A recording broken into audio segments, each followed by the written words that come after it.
Hello friends, তোমরা সবাই কেমন আছো? আশা করি ভালো আছো, সুস্থ আছো।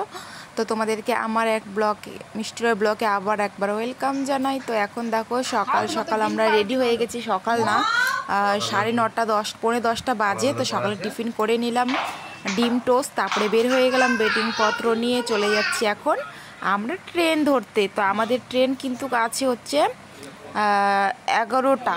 তা আমরা যাচ্ছি এখান থেকে 9:30 দিকে। কেননা এত তাড়াতাড়ি যাচ্ছি কেন, আমাদের রুম ছাড়ার কথা ছিল 9টার দিকে। তো আমরা 10টার দিকে ছাড়লাম। তো আমাদেরকে তো ছাড়তে হবে, 10টাও মানে বাজেনি, বাকি ছিল হয়তো 5-10 মিনিট। তো আমরা বের হয়ে পড়লাম, টোটোতে উঠে পড়লাম। তো এই যে দেখো এখন যাচ্ছি এখান থেকে টোটো করে, তারপরে স্টেশনে যাব। তো স্টেশনে গিয়ে তারপরে আমরা দেখা হচ্ছে। তো স্টেশনে গিয়েও আর কি করব, যেহেতু অনেকটা আগে আসি, তো সবাই মিলে এখানটায় দাঁড়িয়ে আছি আর আমি কয়েকটা ফটো ভিডিও করলাম। তো আমাদের ট্রেন এখনও আসেনি, আসবে। আর তোমাদেরকে একটা জিনিস দেখাই, দেখো। শুনেছি দীঘা থেকে পুরী, মানে পুরী হচ্ছে 2-3 ঘন্টা শুধু রাস্তা। তো আমরা পুরী তো যেতে পারলাম না, কিন্তু ওই পুরীর যে মন্দিরটা আছে, জগন্নাথ মন্দির, সে মন্দিরটা এখানে তৈরি হচ্ছে। তো দেখো সবাই হই হাল্লা করে বসে আছে। তো তারপরে হচ্ছে ট্রেনে বসে পড়লাম। তো আমাদের ট্রেনটা ছিল, আমাদের মানে ছিল এসিওয়ালা। তো এসিতে মানে অত গরম লাগছিল না। তো আমাদের মানে অনেক আগেই বুকিং করা হয়ে গেছিলো। তো শরীরটা মানে খারাপ, সবারই খারাপ। এখান থেকে জানো 4-5 ঘন্টার জার্নি, মানে রাস্তা ছিল। ঝালমুড়ি আসছিলাম, ঝালমুড়িটা দেখে আমাকে খুব খেতে ইচ্ছা করলো। তো আমরা ওখান থেকে চলে আসলাম হচ্ছে কলকাতার স্টেশনে। তো ওটাকে হাওড়া বলে নাকি, আমি সেটা জানি না। তো ওখান থেকে আসার পর ওখানটা আমরা হচ্ছে আবার হচ্ছে অটোতে উঠবো। তো সরি, অটোতে না, গাড়িতে উঠছিলাম আর কি, 4 চাকা গাড়িগুলোতে। তারপর ওখান থেকে উঠে যাচ্ছি আমরা স্টেশনে। তো দেখো এটা হাওড়ার ব্রিজটা, তাই তোমাদের সঙ্গে একটু শেয়ার করে নিলাম। তো নেমে কিন্তু দেখার খুব ইচ্ছা ছিল, তো গাড়িওয়ালা তো আর থামালো না, আর দেখাও হলো না। আর আমরা কিন্তু ওখান থেকে 5 ঘন্টার জার্নি করে, তো ওই ট্রেনে কিন্তু আমরা মোটামুটি মানে 4.5-5 ঘন্টার কিন্তু রাস্তা আমরা এসেছিলাম। তো শরীরটা একদমই ক্লান্ত। তো এখান থেকে আবার ওই যে 4 চাকা গাড়িতে করে আমরা যাচ্ছি আমাদের স্টেশনে। তো স্টেশনটার নামটা আমার মনে পড়ছে না, কি যে স্টেশনটার নাম ছিল, যাই হোক। তো শিয়ালদা বা কিছু একটা ছিল এরকম। তো ওখান থেকে তারপরে আমাদেরকে ওখান থেকে নামাই দিল। তো এখন আমরা খেতে বসি, এখন বাজে 4টে। তো অনেক কিছু আর কি দেখাশোনা হলো আর কি। তো তোমাদের সঙ্গে কোনো কিছু শেয়ার করতে পারিনি, কেননা হচ্ছে হাতের মধ্যে ব্যাগ ছিল আর মাম্মামকে ওর বাবা কোলে নিয়েছিল। মাম্মামের শরীরটা ভালো ছিল না, তো তার জন্য। তো এই যে আমাদেরকে সজনা আলু দিয়েছে, সজনা আলু তরকারি ছিল, ডাল ভাত ছিল, মাছ ছিল। তো আমরা এই যে চলে যাচ্ছি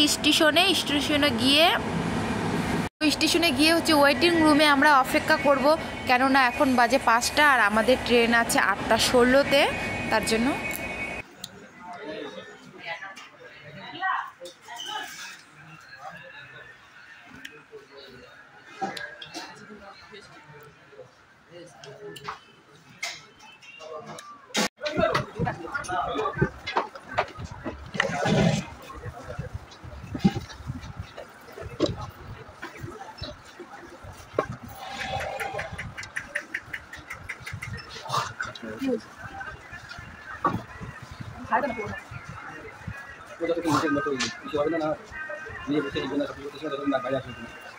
এখনই তো দিদি, তুমি বলার আগে বলেছি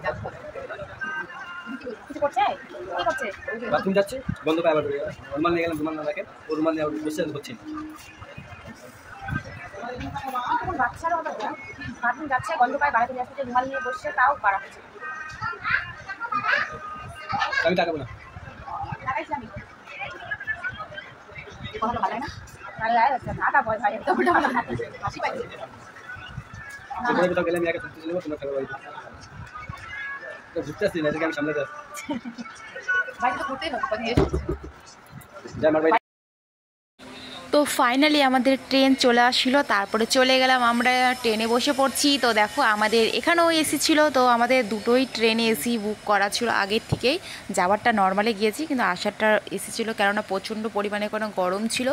আর 3 জনকার 3টা সিট আছে, মানে 3টে করে 6টা, আমরা 6 জনা ছিলাম, আর মাম্মামকে নিয়ে 7 জন।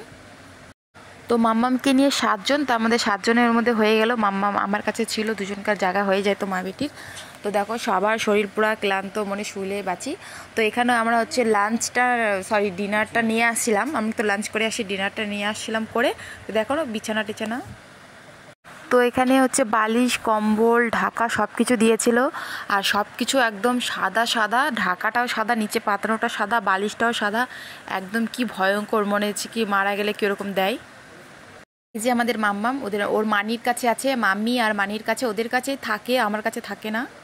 তো ওদের কাছে বেশি টাইমটা হচ্ছে মাম্মাম কাটাই থাকে। তো ঘুমানোর সময় শুধু আমি নিয়েছিলাম। তো আমি শুয়ে পড়ছিলাম আগে, আমার শরীরটা ভালো লাগছিল না, তো তার জন্য আমি শুয়ে পড়ছিলাম। তাহলে আমাদের ব্লগটা আমি এখানেই শেষ করছি। তো লাস্টের দিন তোমাদের সঙ্গে অনেক কিছু শেয়ার করতে পারলাম না, কেননা মানে শরীরটা ভালো না দেখে মানে ক্যামেরাটা অন করে যে আমি ভিডিওটা করতে ইচ্ছা করলো না।